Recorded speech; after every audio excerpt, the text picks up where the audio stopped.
Você tem um deste? Sou louca pelo meu.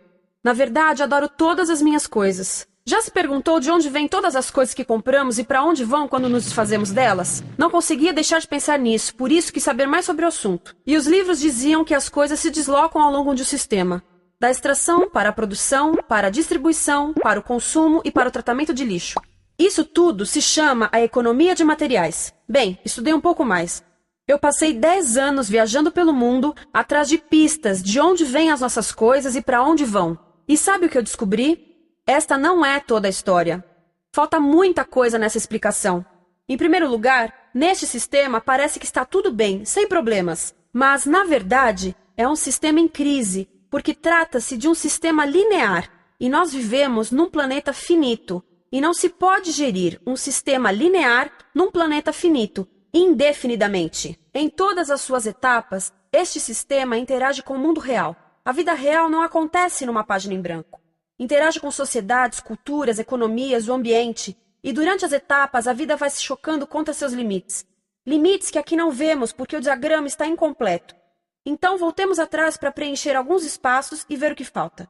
Uma das coisas mais importantes em falta são as pessoas. Sim, pessoas. As pessoas vivem e trabalham em todas as etapas desse sistema, onde algumas são um pouco mais importantes que outras, algumas têm maior poder de decisão. Quem são elas? Comecemos pelo governo. Meus amigos dizem que eu devia usar um tanque para simbolizar o governo, e isso é uma realidade em muitos países, e cada vez mais também no nosso. Afinal, mais de 50% dos nossos impostos vão para os militares. Mas vou usar uma pessoa para simbolizar o governo, porque acredito nos valores e na visão de que o governo deve ser das pessoas, pelas pessoas, para as pessoas. A função do governo é olhar por nós, cuidar de nós. Esse é o seu trabalho. Depois vem as corporações. O que leva as corporações a parecerem maiores que o governo é porque elas são maiores que o governo. Atualmente, entre as 100 maiores economias da Terra, 51 são corporações. À medida que as corporações foram crescendo, em tamanho e poder, assistimos a uma pequena mudança no governo, como se estivessem mais preocupados com o bem-estar deles do que com o nosso. Muito bem, então vejamos o que mais falta nessa imagem. Começaremos pela extração, que é uma palavra pomposa para exploração de recursos naturais, que por sua vez é uma palavra pomposa para destruir o planeta. A verdade é que cortamos as árvores, arrebentamos as montanhas para extrair os metais, consumimos toda a água e exterminamos os animais. Aqui enfrentamos o nosso primeiro limite. Estamos ficando sem recursos naturais. Estamos utilizando demasiados materiais. Sei que isto pode ser difícil de ouvir, mas é a verdade. Por isso temos que lidar com isso. Durante apenas as 3 últimas décadas, foram consumidos 33% dos recursos naturais do planeta. Desapareceram. Cortamos, minamos, perfuramos e destruímos o planeta tão depressa que estamos debilitando a capacidade do planeta para sustentar o nosso modo de vida. Onde eu vivo, nos Estados Unidos, resta-nos menos de 4% da nossa floresta original. 40% dos cursos de água estão impróprios para o consumo. E o nosso problema não é apenas estarmos utilizando demasiados recursos, mas o fato de estarmos utilizando mais do que a nossa parte. Temos 5% da população mundial, mas usamos 30% dos recursos mundiais.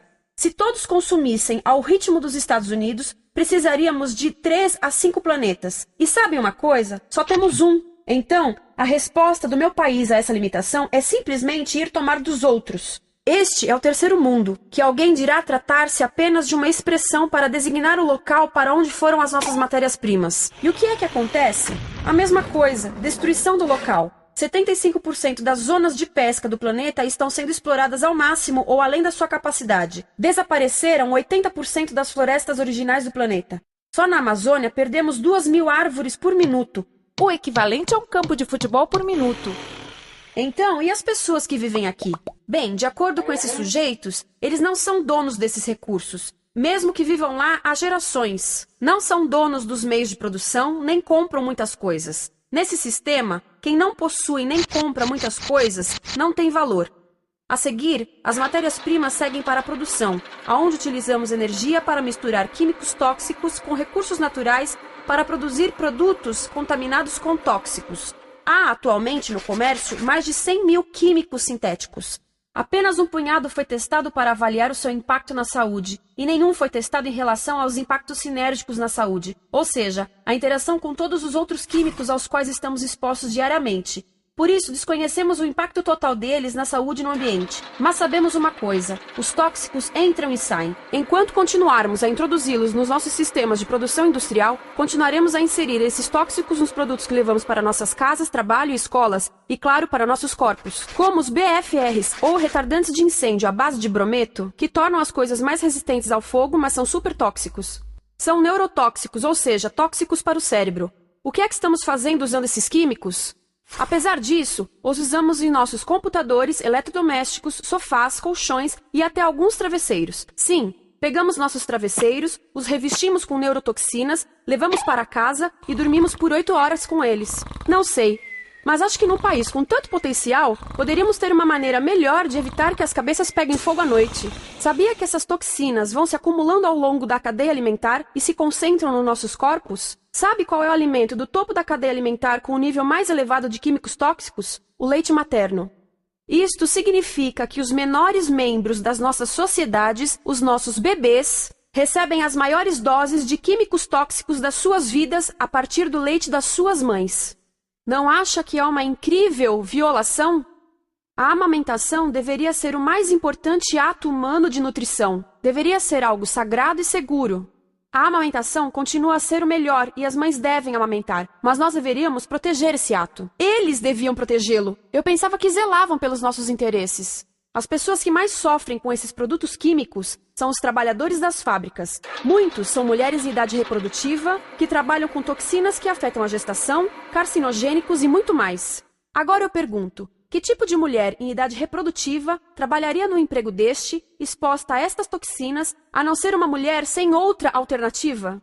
Essa é uma das maravilhas desse sistema. A erosão dos ecossistemas e economias locais aqui garante um fluxo constante de pessoas sem alternativas. No mundo, há 200 mil pessoas por dia se deslocando de ambientes que as sustentaram ao longo de gerações para cidades, onde muitas vivem em bairros de lata, à procura de emprego, por mais tóxico que seja. Não só os recursos são desperdiçados ao longo desse sistema, mas também pessoas, comunidades inteiras são desfeitas.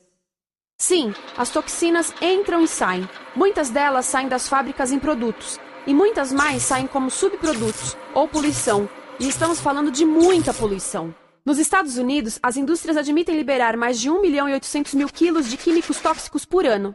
Deve ser muito mais, porque isso é o que eles admitem. Trata-se de outro limite, porque quem quer ver e respirar 1.800.000 quilos de químicos tóxicos por ano? Então o que eles fazem? Mudam as fábricas poluidoras para o estrangeiro, para poluir outros países. Mas, surpresa, grande parte dessa poluição volta para nós trazida pelo vento. E o que acontece depois de todos os recursos naturais serem transformados em produtos? Passam por aqui, para a distribuição, o que significa vender todo o lixo contaminado com toxinas o mais rápido possível. Aqui, o objetivo é manter os preços baixos, com as pessoas comprando os produtos em constante movimento. Como eles mantêm os preços baixos? Pagam salários baixos aos trabalhadores das lojas e restringem o acesso aos seguros de saúde sempre que podem. Tudo se resume em exteriorizar os custos. O verdadeiro custo da produção não se reflete no preço. Em outras palavras, não pagamos aquilo que compramos. Outro dia estive pensando nisto. Ia a caminho do trabalho e queria ouvir as notícias. Por isso entrei numa loja para comprar um rádio. Encontrei um pequeno rádio verde engraçado que custava $4,99. Na fila do caixa pensei, como $4,99 podem refletir o custo da produção e transporte desse rádio até ele chegar nas minhas mãos? O metal deve ter sido extraído na África do Sul. O petróleo provavelmente do Iraque. O plástico produzido na China e talvez montado por uma criança de 15 anos numa fábrica do México. $4,99 não paga nem o aluguel do espaço ocupado na prateleira, nem parte do salário do empregado que me atendeu, ou as viagens de navio e caminhão que o rádio fez. Foi assim que eu percebi que eu não paguei o valor do rádio. Então, quem pagou? Estas pessoas pagaram com a perda do espaço dos seus recursos naturais. Estas pagaram com a perda do ar puro, com o aumento de doenças como asma e câncer. As crianças do Congo pagaram com o seu futuro, pois 30% delas abandonam a escola para trabalhar nas minas de coltan, um metal que usamos em aparelhos eletrônicos baratos e descartáveis. Estas pessoas pagaram por não ter direito ao seguro de saúde. Ao longo desse sistema, pessoas contribuíram para que eu comprasse o rádio por $4,99. Mas essas contribuições não são registradas por nenhum contabilista. É isto que eu quero dizer com exteriorizar o verdadeiro custo de produção. E isso nos leva à seta dourada do consumo. O coração do sistema, o motor que impulsiona. É tão importante proteger esta seta que se tornou prioridade daqueles dois sujeitos. É por isso que, após o 11 de setembro, quando nosso país estava em choque, o presidente Bush poderia ter sugerido fazer luto, rezar, ter esperança, mas não, ele disse para fazermos compras. Compras! Nos tornamos uma nação de consumidores. Nossa principal identidade passou a ser de consumidores. Não mães, professores, agricultores, mas consumidores. Nosso valor é medido e demonstrado pelo quanto contribuímos para esta seta. Quanto consumimos. Não é isso que fazemos? Compramos, compramos, compramos. Manter os produtos circulando. E como circulam? Sabe qual a porcentagem dos produtos que circulam através desse sistema que ainda são usados 6 meses depois da venda na América do Norte? 50%? 20%? Não, 1%. 1. Em outras palavras, 99% das coisas que nós cultivamos, processamos, transformamos, 99% das coisas que percorrem o sistema são lixo em menos de 6 meses. Como é que podemos gerir um planeta com esse nível de rendimento? Mas não foi sempre assim. Hoje, o consumidor médio americano consome o dobro que há 50 anos. Pergunte à sua avó. No tempo dela, a boa gestão, a engenhosidade e a poupança eram valorizados. Então, como é que isso aconteceu? Bem, não aconteceu simplesmente. Foi planejado. Pouco depois da Segunda Guerra Mundial, estes sujeitos estudavam a forma de impulsionar a economia. O analista de vendas Victor Lebow articulou a solução que se tornaria a norma de todo o sistema. Ele disse: a nossa enorme economia produtiva exige que façamos do consumo a nossa forma de vida, que tornemos a compra e uso de bens em rituais, que procuremos a nossa satisfação espiritual, a satisfação do nosso ego no consumo. Precisamos que as coisas sejam consumidas, destruídas, substituídas e descartadas a um ritmo cada vez maior. O conselheiro econômico do presidente Eisenhower disse: o principal objetivo da economia americana é produzir mais bens de consumo. Mais bens de consumo? O nosso principal objetivo? Não é providenciar cuidados médicos, ou educação, ou transportes seguros, ou sustentabilidade, ou justiça? Bens de consumo? Como é que eles nos fizeram adotar esse sistema de forma tão entusiástica? Bem, 2 das suas estratégias mais bem-sucedidas são a obsolescência planejada e a obsolescência perceptiva. A obsolescência planejada é uma outra forma de dizer criado para ir para o lixo. Eles fazem as coisas de modo que sejam inúteis tão rápido quanto possível para jogarmos fora e voltarmos a comprar. Isso é óbvio em sacolas ou copos de plástico, mas verifica-se isso em coisas maiores como esfregões, DVDs, máquinas fotográficas, churrasqueiras, quase tudo, até computadores. Já reparou que quando compra um computador, a tecnologia muda tão rápido que em poucos anos se torna quase um impedimento para a comunicação? Fiquei curiosa e abri um desses computadores para ver o que tinha dentro, e descobri que a peça que se muda a cada ano é apenas uma pecinha no canto. Mas não se pode mudar apenas essa peça, porque cada nova versão tem um formato diferente. Tem que jogar tudo fora e comprar um novo. Estive lendo sobre o design industrial da década de 50, quando a obsolescência planejada começou a aparecer. Esses designers eram muito claros sobre o assunto. Chegavam a debater quão rápido conseguiam que um aparelho avariasse, mas de modo que o consumidor mantivesse fé suficiente para ir comprar outro. Foi tão intencional, mas as coisas não avariam suficientemente rápido para manter essa seta funcionando. Por isso existe também a obsolescência perceptiva. A obsolescência perceptiva nos convence a jogar fora coisas que ainda são perfeitamente úteis. Como fazem isso? Mudam a aparência das coisas. Por isso, se comprou suas coisas há alguns anos, todos percebem que você não tem contribuído para essa seta. E como o nosso valor depende da nossa contribuição para essa seta, isso pode ser embaraçoso. Por exemplo, se eu tiver o mesmo monitor de computador gordo e branco na minha mesa por 5 anos e a minha colega tiver comprado um computador novo, ela vai ter um monitor plano brilhante que combina com o computador, com o celular e até com as canetas. Ela parece estar operando uma nave espacial e eu pareço que tenho uma máquina de lavar na mesa. A moda é outro bom exemplo. Já se perguntou por que os saltos dos sapatos das mulheres passam de largos para finos num ano e no próximo de finos para largos? Não é por haver um debate sobre qual deles é mais saudável. É porque usar saltos largos num ano de saltos finos mostra que você não contribuiu recentemente para a seta. Por isso não vale tanto quanto a pessoa com saltos finos ao seu lado, ou em um anúncio. É para comprarmos sapatos novos. A publicidade e a mídia em geral têm um papel importante nisto. Cada um de nós nos Estados Unidos é bombardeado com mais de 3.000 anúncios por dia. Vemos mais publicidade num ano do que as pessoas há 50 anos viam em toda a vida. Qual é o objetivo de um anúncio se não nos fazerem felizes com o que temos? Por isso, nos dizem 3.000 vezes por dia que o nosso cabelo está errado, nossa pele, nossa roupa, nossos móveis, nossos carros, nós estamos errados. Mas tudo se resolve se formos às compras. A mídia também ajuda a esconder tudo isto e isto. Por isso, a única parte da economia que vemos são as compras. A extração, produção e envio para o lixo acontecem fora do nosso campo de visão. Por isso, nos Estados Unidos, temos mais coisas do que tivemos antes, mas pesquisas mostram nossa felicidade declinando. Nossa felicidade teve seu pico na década de 50, a mesma época em que a febre consumista explodiu. Coincidência interessante. Acho que sei o porquê. Temos mais coisas, porém menos tempo para o que realmente nos faz felizes. Amigos, família, tempo livre. Estamos trabalhando mais do que nunca. Analistas dizem que não temos tão pouco tempo livre desde a sociedade feudal. E sabem quais são as duas atividades que mais fazemos no pouco tempo livre que temos? Ver televisão e fazer compras. Nós, americanos, passamos 3 a 4 vezes mais tempo comprando do que os europeus. Assim, nessa situação ridícula, vamos trabalhar talvez em 2 empregos, e quando chegamos em casa exaustos e sentamos no sofá novo para ver televisão, os anúncios dizem que não prestamos, então vamos às compras para nos sentirmos melhor. Depois trabalhamos mais para pagar o que compramos e chegamos em casa mais cansados, vemos mais televisão que nos diz para fazermos compras outra vez, e estamos nesse ciclo de trabalhar, ver, comprar, e podíamos simplesmente parar. Então, no final, o que acontece a todas essas coisas que compramos? Nesse ritmo de consumo, não cabe tudo em casa, apesar do tamanho médio das casas ter duplicado nesse país desde os anos 70. Vai tudo para o lixo, e isso nos leva ao tratamento do lixo. Essa é a parte da economia de materiais que conhecemos melhor, porque nós temos de levar o lixo até a esquina. Cada americano produz 2 quilos de lixo por dia, o dobro do que fazíamos há 30 anos. Todo esse lixo ou é despejado num aterro, que é um grande buraco no chão, ou ainda pior, primeiro é incinerado e depois despejado no aterro.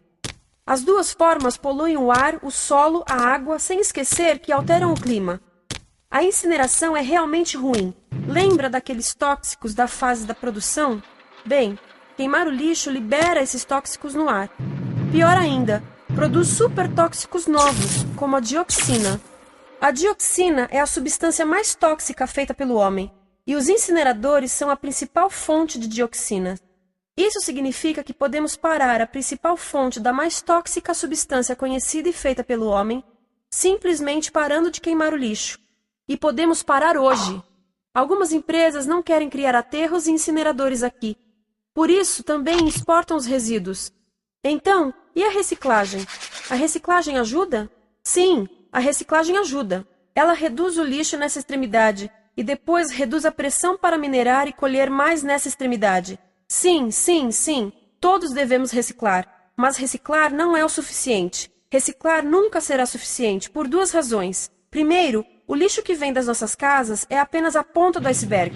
Para cada saco de lixo que deixamos na esquina, 70 sacos de lixo são criados anteriormente, só para fazer o lixo desse saco que deixamos na esquina.